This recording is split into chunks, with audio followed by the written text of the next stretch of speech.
Welcome to Wildspire. You get to be a fly on the wall for my intimate conversations with entrepreneurs who are changing the world.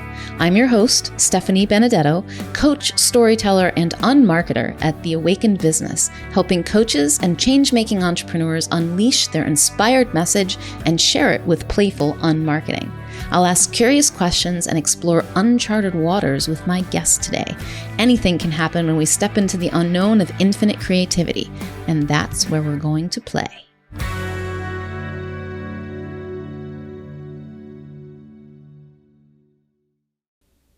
What can I tell you about today's guest, Rob Cook? He is an amazing storyteller who has so much heart that you can feel it across the world. You might think now that I am exaggerating about that, but you're about to see what I mean. Rob shows up and laughs with people, and their lives change because he sees who they really are beyond the labels. Rob Cook is a mindset coach and the creator of the Unfit brand. He works with clients to help them to never compromise themselves and explore their total health. He firmly believes his understanding of the human experience creates a natural connection for inspiring clients to convert potential into something tangible. Rob was born and raised in the inner city of Birmingham, Alabama. In 1996, he joined the United States Air Force, where he became a highly decorated combat veteran who traveled the world extensively and held several high-profile positions, including assignments to the Pentagon in Washington, D.C., and the U.S. Special Operations Command, where he was an integral part of the elite security protection detail for our highest-ranking Department of Defense officers and officials. After retiring from the military, Rob moved to the Los Angeles area and transitioned into civilian life.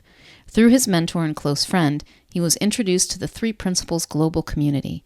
He went on to become a 3P certified transformative coach through Supercoach Academy, discovering an ideal balance between the form and formless realms in his work as a mindset coach.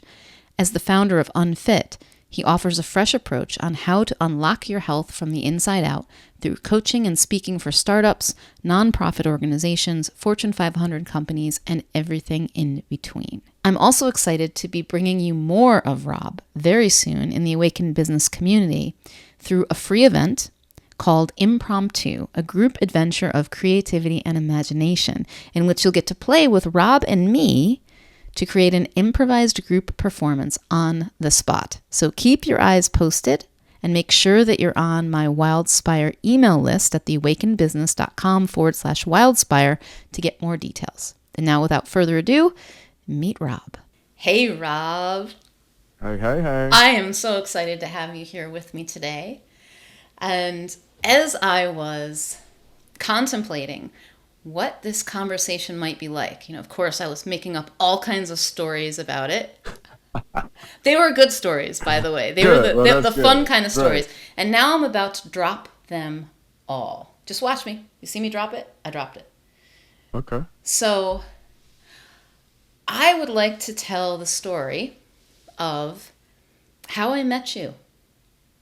I don't think I shared this with you, Rob, what I remember about meeting you. Is it okay if I do that? Absolutely. It's your show. Let's go with it. So we... And this audio and visual, right? So I got to contain my facial expressions and tears and all that. That means you have to contain them? Like, what?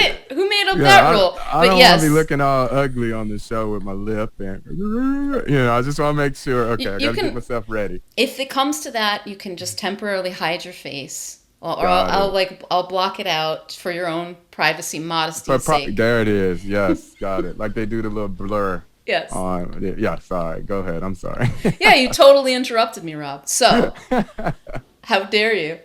So we met in Santa Monica at the Genius Catalyst event.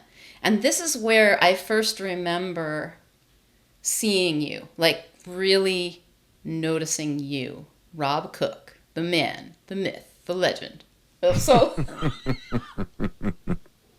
So we had been given this task to go out and make some money. And I think we had 2.5 hours to do it, like over a lunch break, right?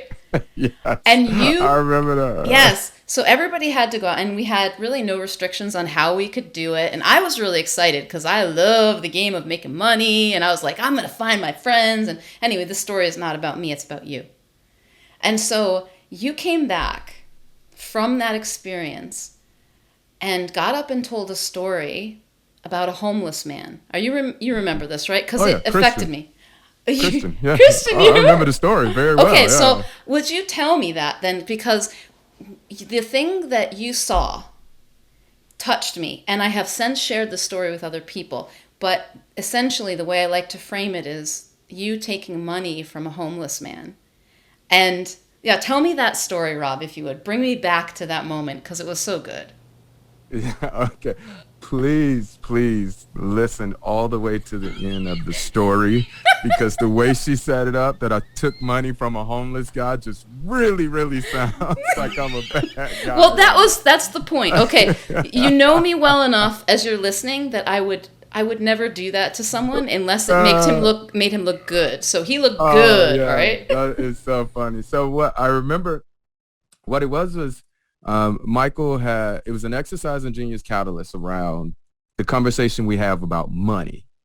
And what I felt he was pointing to is just showing how money was just as subjective as many other things that we have in our life. And what could be a lot of money to some is not a lot to others and this and that. And so when he gave the exercise of go out and make money, at first I kind of freaked because I could hear the whispers of, oh, I'm just going to reach out to my clients. So, oh, I'm just going to sell this. And I remember, God, I can't remember her name right now, but she opened up her Mary Kay line. And there were a bunch of different people who already knew what they was going to do. And I had no idea. So I kind of freaked a little. And I was like, okay, well, I'm just going to go ask people for money then. Like that's the first thing that came to my mind. So I went down to the pier and I was like, all right, grab a sign and it wrote, can I have $1? 1, because I asked. 2, because I made you laugh by asking. Or 3, because I'll give you a hug or something like that. It was like one. So I made a couple dollars that way. And a homeless guy passed me with a wagon of gatorades. And he laughed. And he said, I ran that hustle last year. And I was like, hustle? What do you mean hustle? He was like, where you tell the truth and watch people just give you more money. And I go, what? He was like, yeah. I used to say, I just want meth or a hooker. And one guy gave me $50 just to get out his face. That's the most, he had ever received. And so I bust out laughing. I thought it was just, funny. So I said, well, how you know I'm not homeless? How you know I don't need this? And he said, your shoes.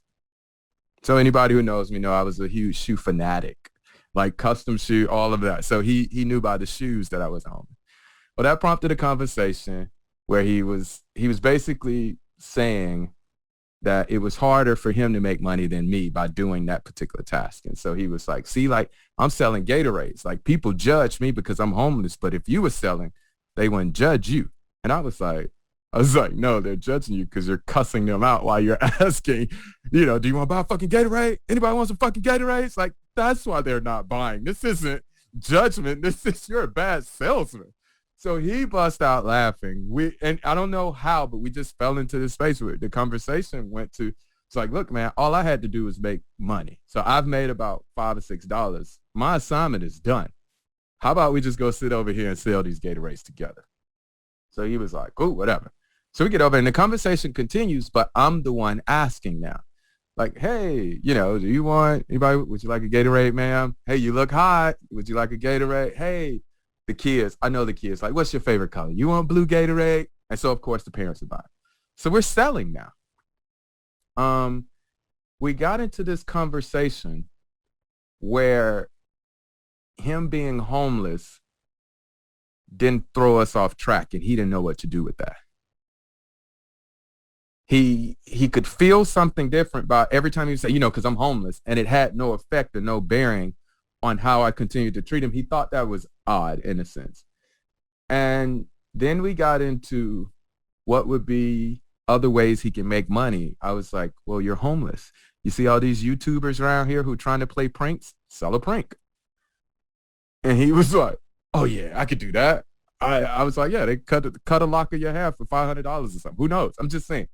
And so he was laughing. And long story short, now it was time for me to go back. And as I was getting ready to leave, I was like, all right, Christian, I got to go back to my class now, blah, blah, blah. He was like, oh, yeah. He gives me like $2 or $3. And I grabbed it real quick without even hesitating, thinking, or anything. Grabbed it, put it in my pocket, and kept it. And it wasn't until I wrote up on the board that I realized that I had actually took money from a homeless man. But it didn't feel like I took money from a homeless man. What it felt like was I provided a service in which someone paid me for. And that service was for him to see something different about himself and the way he wanted to go about his business. And that was the start of me no longer caring about the numbers that come along with money. Michael used to say to me a long time ago, and I never understood it until this exercise. He would tell me when I would ask questions about money and coaching and the right things, he would say, you make the difference, Rob, you'll make the dollar. And I didn't get it at first. I was like, no, man, I need to have a rate. I need to charge. I need to. And after that, I understood exactly what he meant. Make the difference. The dollar will come. So yeah, that's why I remember that story so well. And I even had a friend pass by me at the time, and she literally said, what are you doing? Like, don't be out here embarrassing yourself. If you need to, like, she was just it was so beneath me to be out here selling with the homeless from her eyes. And I just thought that was even funny in itself. But yeah, no, it was the first time I saw clearly, if I make the difference, if I just focus on making the difference, the dollar will come. The dollar will come. The thing that struck me in the moment that I heard it, and I think the reason why I had repeated it to people since, is that with all the money hang-ups that people sometimes have, and especially people who are coaches and helpers and teachers and they're givers, right, about receiving money, the moment when you said it struck you, I took money from a homeless man, was an acknowledgement that there was a value exchange. Because the homeless man gave away his money. Yeah. And but that it was a real exchange of value. Yes. And that the value that you got from him was not the $2 or $3. The real value was not that, right? Mm-hmm. Like I heard all of that in that experience, and I was like, how is it ever? It's a beautiful thing. Do you know, like that was a beautiful exchange. And money happened to be a part of it, which was interesting. Yeah. But it wasn't what it was really about. And I think that to me, that's what we're doing. It's like money is this cool means of exchange, and when we don't have any stories around it, it's just a part of the value that we share. And when you're making the difference, as you say, the dollar is the smallest part of that, but it comes of itself. Like, yeah. Oh yeah, just like the happiness comes, just like the less anxiety comes, just like the seeing more clearly comes. It's all kind of begins to fall away slowly but surely as more experience happen, where you become aware of these hangups that you have on money or politics or race or gender or whatever, But yeah, that I really don't have a value to place on that exchange, because it was way past the $2-3, like you said. So yeah. And I also remember somebody making $2 million that day too, though, and putting it on the board. I don't remember that at all. You don't remember that? Oh, I remember somebody saying like, yeah, it didn't compare to what I remembered what you did. I remember $2 million. That's what I remember. No, but yes, one of our classmates took that time to decide to settle a lawsuit, and the payout for that settlement was $2 million. So essentially, within them 2 hours, they made $2 million, which was like, Okay, that's pretty cool. But no, but that's yeah, that's what I remember about that part too. That experiment is so fun to me because it, for one, it showed me how I approach it. It showed me what was fun. I saw like habits and patterns that I didn't realize Hmm. that I had. I saw other people struggling with it and like hating it, where I was like, this is so fun. How could you not be Yeah. having fun with this? Like, there's no pressure. There was no limitation. It wasn't about you have to make as much money as you can. I mean, it was like, hey, go out and make as much money as you can. See what happens, you know? And some Yeah. people took it on quantity, and some people like yourself kind of went with, I'm going to have this experience and here's what life put in front of me. And, it just, it's a beautiful money game. And I do Oh yeah. love some money games because it can be so very fun. Um, yeah, anyway, thank you for sharing that, Rob. And for reminding me that somebody made millions and it didn't even register. Oh my God. Yes. That's so funny. So, since we were talking about money, this is sort of a related segue. And you and I the other day were talking about making decisions and how you, how you help people make decisions when they don't know what to Yes. do. So Hmm. there's something money related involved in that, right? Absolutely. So pretty much I help people solve all of their issues with depending on what you have at your at your disposal. It can be a nickel, a penny, a quarter, a half dollar, or even a whole silver dollar. All you need is a coin that has a heads and a tails. And the moment I say, all right, let's flip a coin, people go absolutely berserks. And I listen for a minute as they tell me why this decision is too important to be decided by a coin toss and why that was just not the way it's going to be. And I laugh and I go and I go with it. Because at first glance, most people think what I'm saying is flip a coin to decide.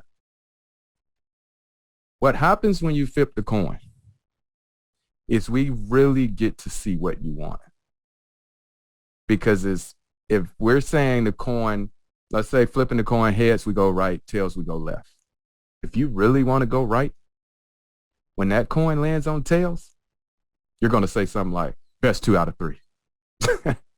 Or you're going to flip it again and go, you know what? All right, well, it kind of hit my hand. It wasn't clean. It wasn't, you're going to make up whatever you need to make up to give you another flip. That just means you want to go left. Go left. Like, don't even play anymore. The coin just pointed to it for you. I'm not saying that you literally, it lands on heads, you go, all right, I'm doing this with no other regard. What I'm saying is when it's heads and you just accept it and go, that's where pretty much where you wanted to go anyway.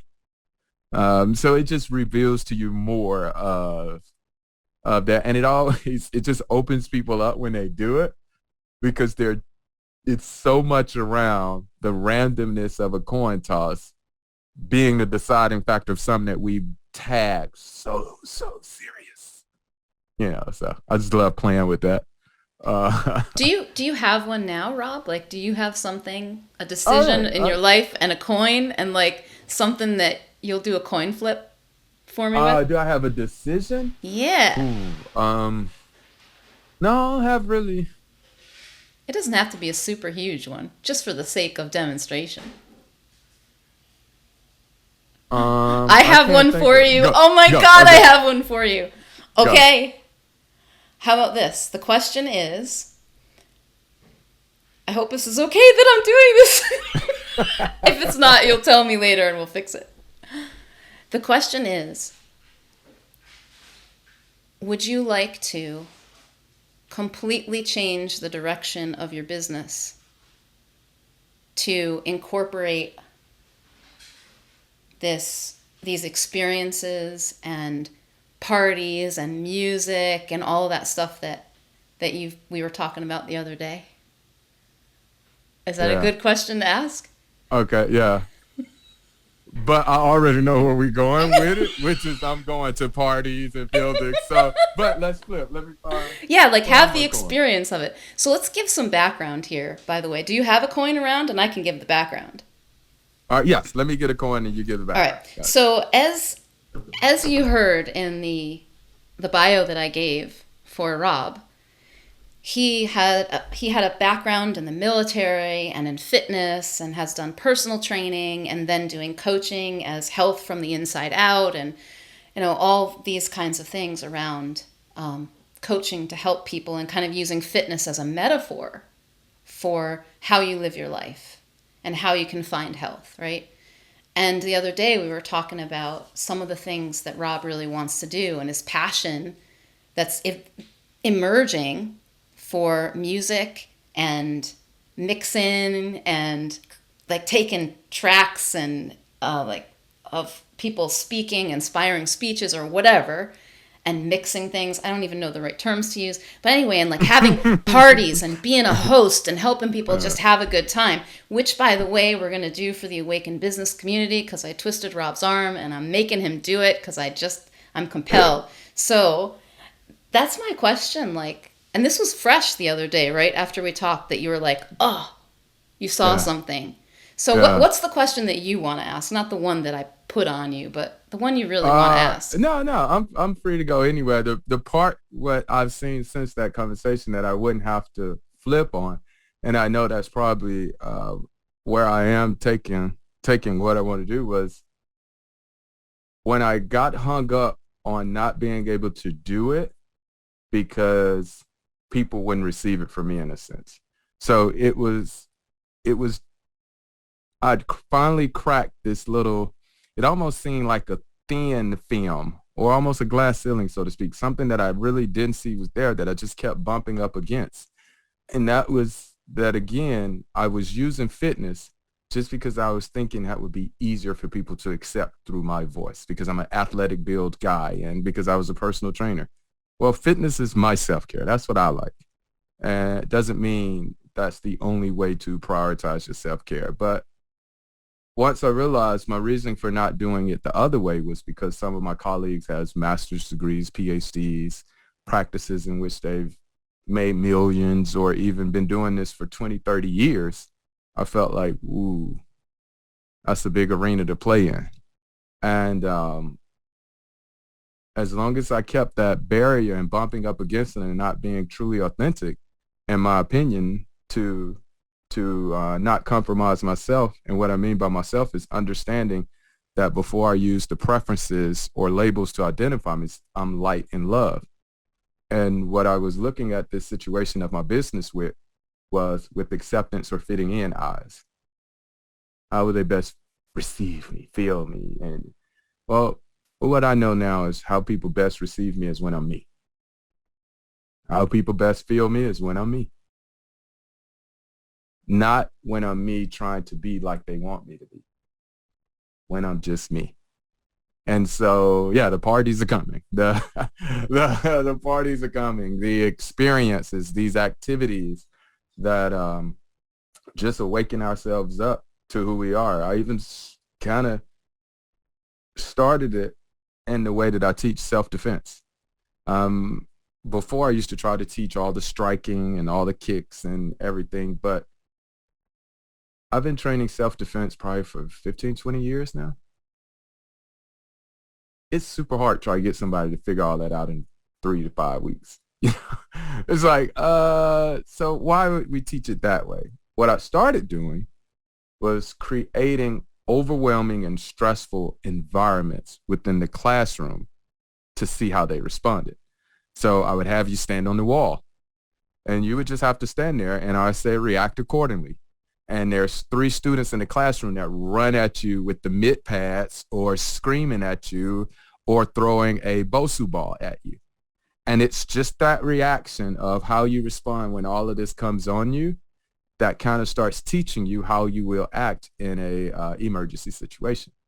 And what we saw was people go from week 1 where they immediately froze the moment somebody came into their space and screamed at them. Like these ladies were like, panic, fear, the whole 9, to can't wait to fight. Like coming in the classroom like, bro, are we fighting today? Can you send like 3 people at me? Because I got this, I want to try it. And I'm like, what is happening right now? But what they woke up to was what they could really do in an emergency situation. And then they wanted it to try it more. And the only way they felt that they could do that was in the classroom because I provided the space and the atmosphere. But we had some powerful stories derived from that. I had some ladies that stopped taking the class because it triggered them. And so I got a chance to talk to them. And there was one lady who came in, and I said, okay. I said, let me just see how you respond to situations, and we'll see if I should put you in the beginner's class or the intermediate class. She lays on the floor, and I said, okay, you're on your back, and all I need you to do is respond to whatever you feel. I started running toward her and just started stumping my feet very fast. And I had a punch pad, which is like a big square punch mitt today. And I think I said something like, I'm about to kill you, and a bunch of stomps. And I said like real aggressively. She did this combination of striking, covering her head, and running toward the door. And I had never taught her anything. That was instinctively what she did. When she did it, at first I was like, oh yeah, you can go to intermediate. And then when she turned around, I saw she wasn't with me. And I had to say, breathe, come here with me now. Come back to 2021, sit down. And you can see she's starting to well up. And I'm like, we're here. We're not there. Talk to me about what just happened. And she was like, what do you mean? I said, you were not responding to me. And she just burst down crying. And she was like, she was sexually assaulted. I got it. I could see it in your response. I could see it in your response. And so we got to the point where we didn't feel the class was best for her to take at that time. But the awareness that she was able to see of how she bring things forward, again, another priceless moment with self-defense, self-awareness. Would I have wanted her to finish? Yeah. But she actually got something now to kind of explore that I believe will help her defend herself and her family a little bit better. So it worked even in that essence. So the activities, the experience, I think just awaking us up to it a little bit faster, or to see it real time, to see that it's the same in the playroom and out of the playroom. We just think it's different. We just think it's different. So, yeah, so I won't need to flip on that one. If I think of one, though, Yeah. if I get hung up, if I think of one, but that one just doesn't seem like it would make sense not to change it to that for me. Yeah. So what does that look like? Well, first thing it looks like is the Awakening Business group coming into some music, coming into some activities that will require them to think right there, fresh off the cuff. It'll be a bunch of laughter, all things that point to the essence of what we teach. So you'll leave with the same feelings, hopefully, that you leave from any 3P program or any program of spirituality modality, in a sense that makes you see a little bit better about yourself. It's just going to be from a different way. It won't be by speech. I'll say some things, but it won't be by program in that sense. It'll be about us playing, I think. Yeah. It's funny because I did this before as an instructor, and I remember the hesitation. So we used to do training on nuclear convoy security, on how to transport a nuclear weapon from A to Z. And we used to do a lot of training on that. But when we would get to situations that would require any physical interaction or a weapon or something like that, we would stop the exercise and rearrange the scene for safety purposes.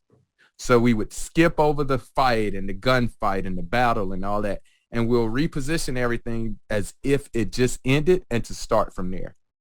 So we'll practice getting to the fight, stop, simulate the fight, and then start, what do we do after the fight? And as an instructor, that never made sense to me. It never made sense to me why we do that. And so I asked my commander if he would be opposed to me pre-recording virtually the PowerPoint lesson plans that we would have to teach. And when people came to training that, I actually got to not simulate, but to actually push them through something. And because we had known each other for years, this was probably the second or third time we had been stationed together, he let me do it. So first training was just so happened to fall on ride control day. So I went over to the armory, pulled out the ride control gear, dusted it off because it hadn't been touched in I don't know how many years. Put the shields in the military member's hand, and then used a couple volunteers to run full speed and try to knock them over. Got a broken nose out of it. Not me, but one of my students had a broken nose, a broken finger, and a busted lip. So now I'm in front of my commander getting my butt reamed. But then he realized that if that situation was really us having to put up ride control gear, we'd have been in trouble. So the broken nose, the broken finger, and the busted lip was a small price to pay for showing that we needed to stop faking our way around emergency situations because we don't know how we're going to respond. When you are literally sitting somewhere, Stephanie, and you're watching, like, is that, and you just see the upheaval of the ground, like you see it from afar, or you go into a building on one day and then walking back toward that same way, it's just a crater now. You're like, what the, like that, messes with your mind. But so there was no way to simulate the struggle other than to go through it. Now, in the classroom, I can protect you a little bit more, but I need to see how you respond to being hit, and that ended up later turning to save my life because once I got down to special operations, that's how they move. Like, that's how they train. Shooting weapons with no earplugs because I can't tell the bad guy, hold up, I'm going to put on my earplugs because I want to protect my ears. Hold on, Mr. Bad Guy. Don't you shoot me. Earplugs, safety, okay. Ready? We can fire again. Boom, boom, boom. That's not how it goes, And if your first time hearing a weapon go off as if it's next to your shoulder, it's going to hurt because it's such a high piercing sound. So it's just learning how to fight, like we were really going to have to fight, or learning how to coach, learning how to operate in the world like we really are going to be at the mercy of the people in which we're servicing, those who are suffering. It's meeting them where they are, and then being strong enough or grounded enough to be able to walk them out of the murkiness into a clear view because I know the clear view exists. So that's why I want the activities. Like I know it. Like, man, if I don't know anything else, this understanding I have about mind, thought, and consciousness as I believe it really has shaped my whole being about how much I enjoy living, how much I enjoy connecting, how much I enjoy trying to find what I don't know. So yeah, I'm probably rambling now, but that's why the activities are so important, just because you really get to you're in the game. I mean, you're in the game in life, but if I get you to just be in the game for play, you'll try it. You at least try. Kind of like you said, this is an opportunity to play. That's just what all I want. Just to show up and just take an opportunity to play and see what happens from there. So I just want to thank you, Rob, and I just want to interject something here because I realized that there were a couple things that were said that some people listening might not be familiar with. So one is my bad. the three. No, that's my job here. So if I have a job other than to just laugh and kind of give you a little bit of a hard time and enjoy myself, you said the 3 Ps: which is Okay, the referring three to the principles, three yes. principles, yes. And we also referred to Michael, who was doing the Genius Catalyst event, and I just want to say that's Michael Neal. Michael Neal. And just in case you want to go down and learn more about those things, which we may or may not talk about more, which I may have mentioned as well, you can. So you have those references. So as I was listening to you, Rob, talk about the exercise in the military, teaching self-defense, and then I was noticing, oh, I see it mapping over into this idea of creating experiences. But Mhm. now we're in a whole other arena. So, like, what is it that, like, what do you see? Like, how do you see this real time experience? What now are you trying to help people discover about themselves or see about themselves in creating an Mm. experience like this that's this kind of experience? Yeah, it's the trust yourself. Trust yourself. Like, I mean, man, just trust yourself. Because I do know now that innately within everyone is their own resilience mechanism, their own wisdom guiding system. Um, and just so many people are not willing to trust their own. They're willing to trust others, which is can be good in some cases, and that'll lead you to a generically good area possibly. But I'm talking about going through experiencing some activities where you learn yourself and how you want to show up, free of the preferences that others have set for you. Kind of like it's just if I can do anything, I would just want to be a walking mirror for people to see how beautiful they were. Like like when they be like, "Oh man, I really like what you did." Rob's like, "Oh, but you see how beautiful you are in this mirror right here? You know, see that reflection of." Uh, yeah, I just want people to wake up to themselves, and I don't know what happens after that, but I just know what happened after I woke up to myself. My life changed, and so I just wonder what kind of community we would have if people woke up like that. You know, I still don't know what it means. I just know the space of operating from significantly changes the game. Um, so yeah, I any by it's almost like a by any means necessary. I would want people to wake up to themselves.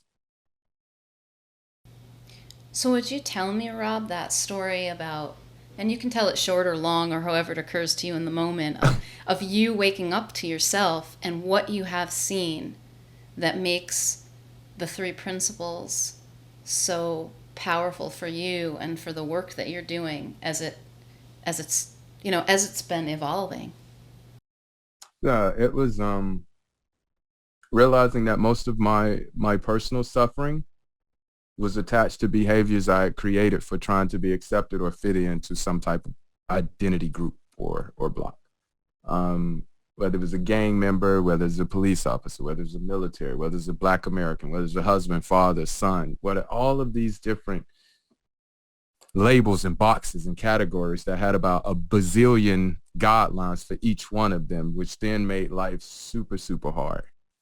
Um, and it was waking up to the fact that I existed before those and finding out what that existence was. And it was light and love. And so now that I know I'm light and love before the form, every time I get to play in it, I play in it from the preface or the eyes as best as I can to light of love. Doesn't mean I always agree with what I'm playing with, but it means I just my energy brought to the table is that of love, and that's or light.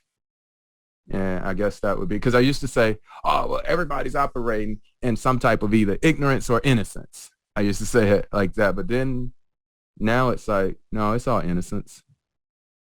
And as hard as that is for some people to accept, because there's some very evil things that happen in the world, it's still just from an innocence of their person who believes their thinking is real. And as once a person who believed my thinking is real and made decisions that compromise myself, I know how easy that is to do. And I feel sorry for those who do it because it does cause pain and suffering, not just within ourselves, but for others. And and so any way that I can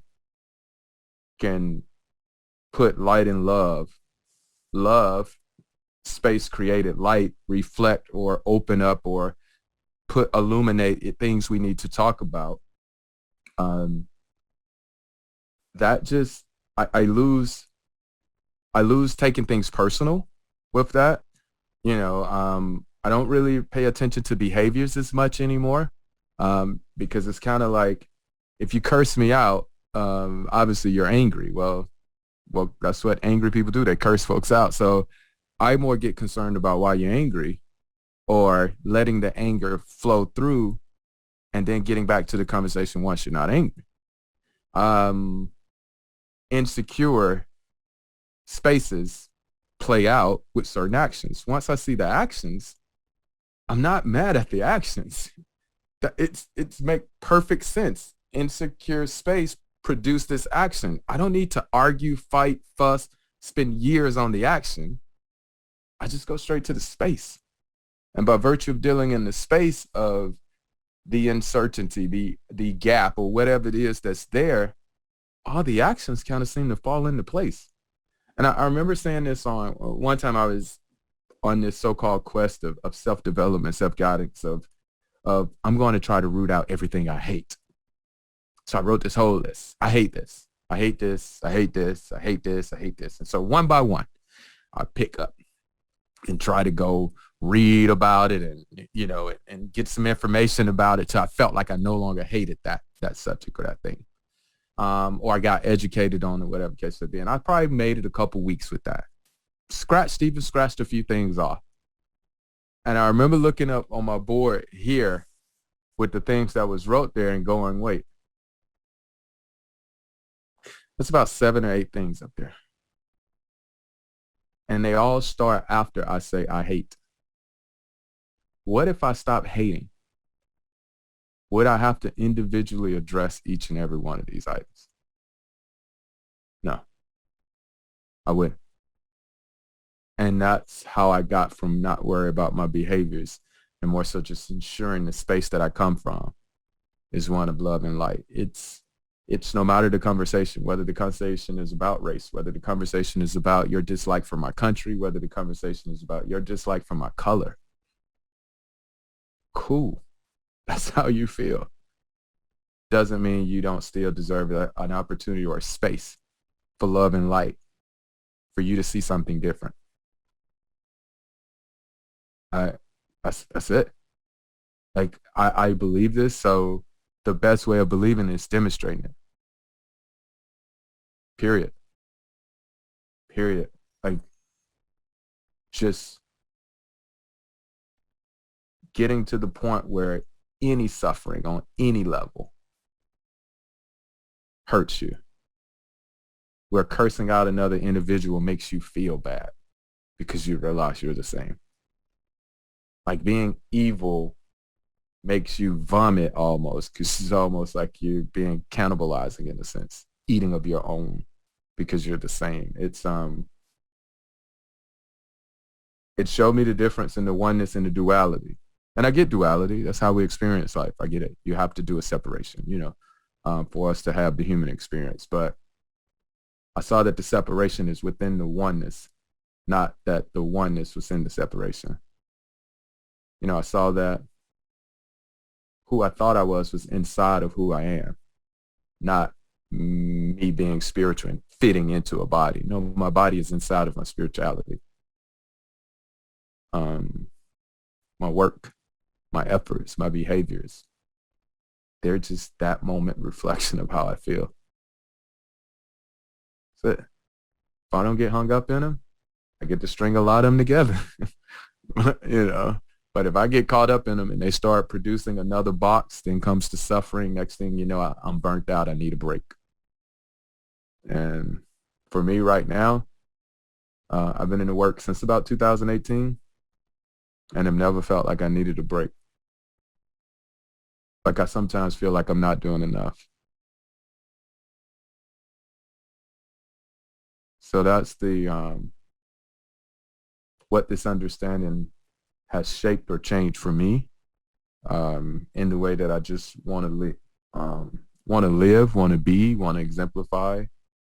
Um, and there's some bad shit in there too, though. Like, there's some. I just because that sounded super spiritual, I will talk about some fuck ups, just to make it abundantly clear that this isn't one way. A couple months ago, I cursed my neighbor. I told him, how about I just beat your ass, man? How about that? And he screams back, no, just listen to me. And it hit me like, oh shit, yeah. That's why we're arguing, because I am not listening to you. Nor is he listening to me. But the part I control is I'm not listening to you. And it was so funny how beat your ass came up, because I was thinking, like, I haven't been in a fight in I don't know how long. Where did beat your ass come from? Like,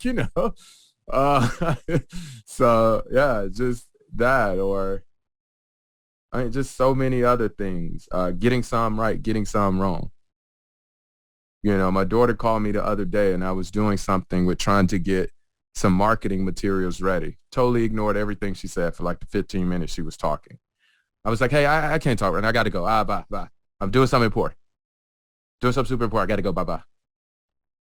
And that night, I sent her probably the longest apology letter. And when she woke up this morning, she's like, a bit much, but thank you. I was like, every time you call me to share your day with me is important. Period.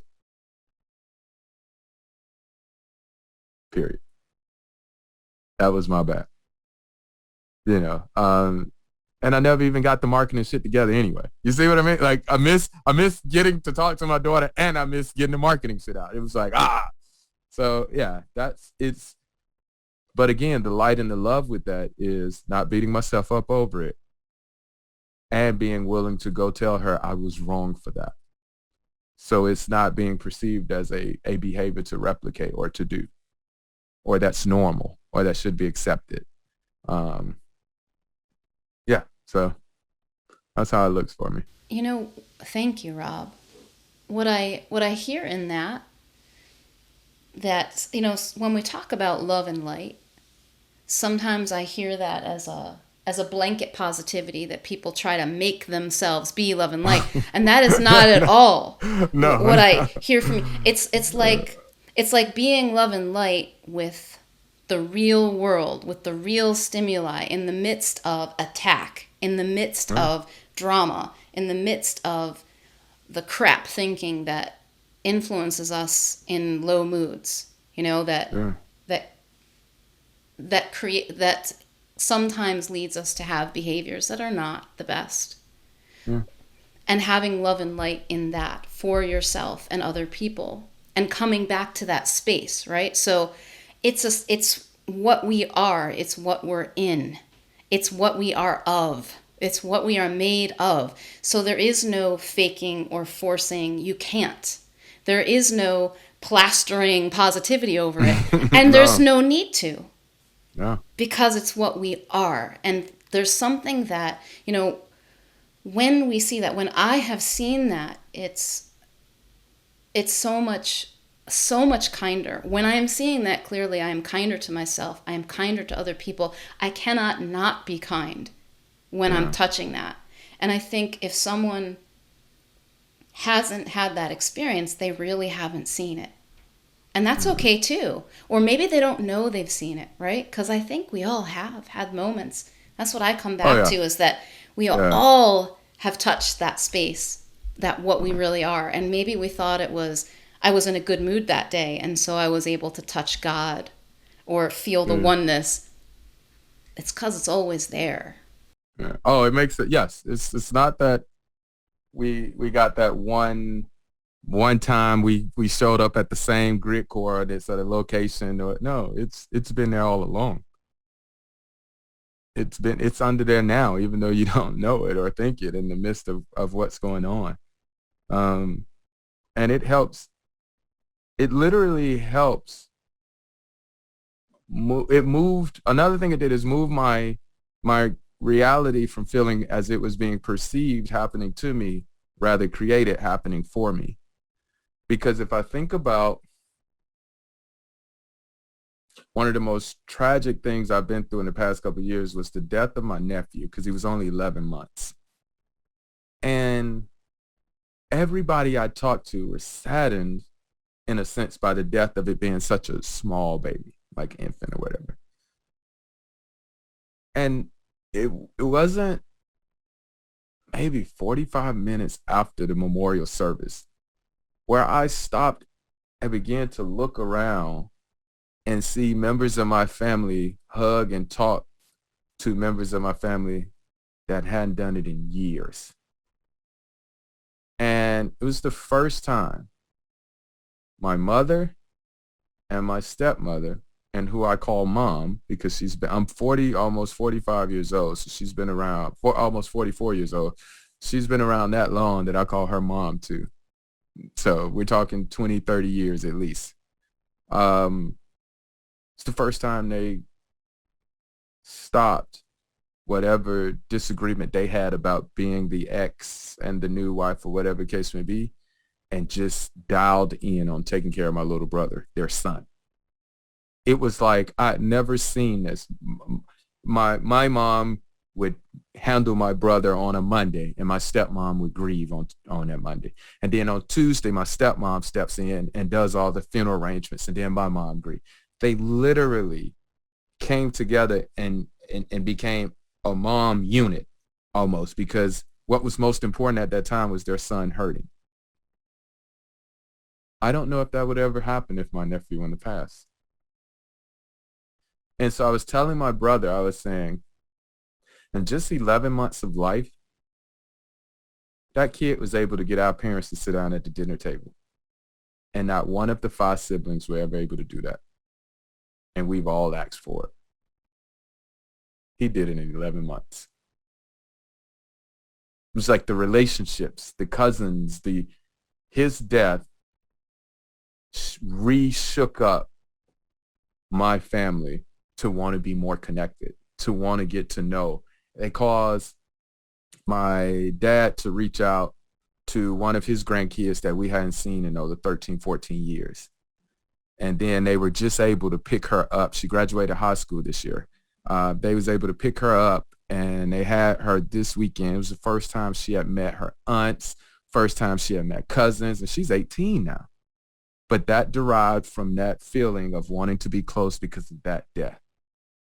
And it was like, I don't know if our family would have woke up to that had my nephew not passed away. So again, when I start looking at situations like that and seeing what comes from them, it's like, man, we don't know. Like wisdom, we think life and death is a big deal because we don't know what happens afterward. Wisdom knows what's before the form and what's after the form. So wisdom, it's not, oh my God, you're going to die today. Oh no. Like wisdom is not into that. It's one big thing. To wisdom, it's no end or no beginning to it for wisdom. So we're just experiencing it that way. But that was one of those things that I'd really start seeing how the reality I have of what's happening is created by what I'm feeling. Period. And if I choose to feel, love and the light again, then as best I can, that's what I'm going to get back. And even if the light and the love gives me the peace of not judging the person and who I'm angry about, then that, again, even that is just enough. So, yeah. What I'm finding is that the love and the light, there's nothing that I need to do to find it because I'm in a sea of it. All that's necessary is to just stop everything else. Yeah. just like drop, and even dropping everything else isn't the right word because it sounds like there's something to do. It's like just like falling into it, just floating in it. And what I hear in what you're saying that I think is incredibly powerful, Rob, is that your awareness, your willingness to bring this love and light to a wake up in the midst of hard things, to an awakening in the midst of it. It's not we get rid of all the bad things and we don't, it's no, in the midst of it, in the drama, in the tragedy, in the pain, in the suffering, whatever that might be. And it comes in so many forms. And your Yeah. willingness to help people to wake up. And the only way to help people wake up is to point them to that love and light that they are. Yeah. Yeah. I agree with that because I don't remember many supervisors who drunk my Kool-Aid, so to speak. The supervisors who said, man, Cook is a great NCO. I'm going to put him on autopilot and let him just do his thing. What is an NCO? Oh, a non-commissioned officer Okay. in the military. I'm sorry. And so you pretty much, depending on which level of non-commissioned officer you were, will tell you how many people you're managing or supervising, whether 30, 50, 70, 100 or whatever, right? Those supervisors that challenged me, that pushed me to look deeper within myself and put a foot in my ass and me get in trouble with, those are the ones I remember because that's when I really learned something, right? Like the reason I love not wasting an opportunity like an emergency event to capitalize on is because I don't believe we'll ever get to a point where everything is perfect. Like it's in those moments is where the most learning can be. And that's learning anything, learning what you don't like, what you like, learning what to do, what not to do. Like every experience is an opportunity to grow, learn, and listen. You just got to be willing to do whichever one it takes. And sometimes we're supposed to be listening and then we want to start doing. And sometimes we're doing and we should just be listening. And it, but yeah, I don't welcome sad events. It's not that, but I certainly understand the things that I don't control. My grandmother who raised me, well, she's close to 80s. I could see in her face now, even that awareness. I remember every time I would talk to my grandmother, even before the pandemic started, I saw her, what she used to look like when I was a kid. And I can hear her on the phone, but in my mind, I have her at what she looked like when I was a kid. And now I look at her face because I want to see her now. And it's different. I'm watching life happen. I'm watching it. And one day she will pass. And that's going to be fucking sad. But it won't be sad that I won't remember all the amazing things she gave me. I won't forget what she told me most that helped me grow. And I'll choose to cherish that versus the whole of sadness and depression and anxiety because she's not here. But yeah, it's just this, because I don't know what happens on the other end. Like I don't. So rather try to compare it to something, we don't know when we're supposed to die. So for me to say it's too early for her or not, I don't know. Like, I don't know, but not that I welcome it, but I'll, God willing, if I don't go before, I'll have to accept it or deal with it. And that'll be it,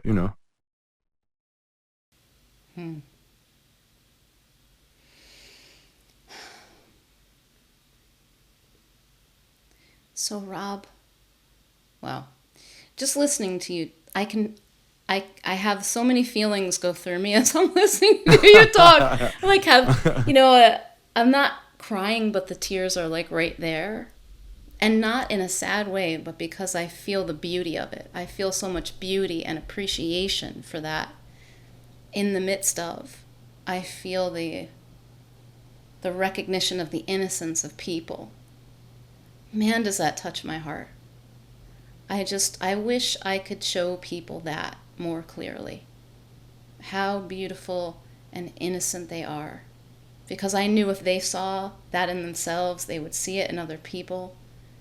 And wow, that would Yeah. have just the most profound effect that I could imagine. Um, so, if you were if you were going to invite people to an experience with you, what experience would you want to invite them to right now? The experience of taking on your day from the space that you're not broken, anything is possible. And today, in fact, can be the very best day of your life. Like, start from that. Don't care what you feel like.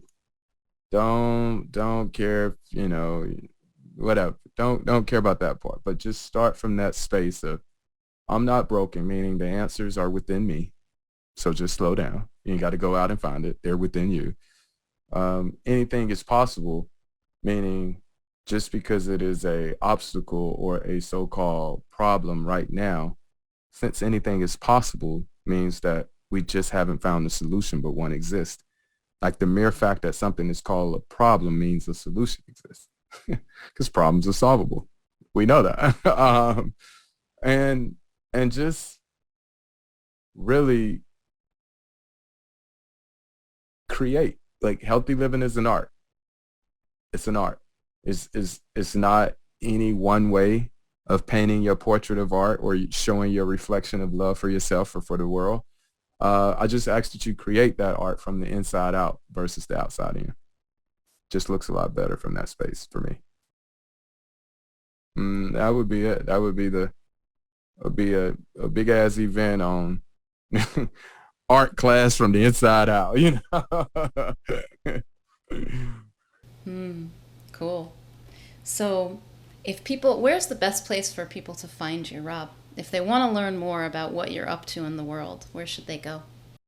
Right now, you can go to the website www. I'm Rob Cook. IMROBCOOK.com. I'm Rob Cook on the social media platforms as well. And you can also just connect. All of those platforms has a way to connect. And I'll say this about that. If there's something on my social media or websites and you're thinking like, I don't know if this fit or not, I would still say reach out because I don't consider myself a marketer.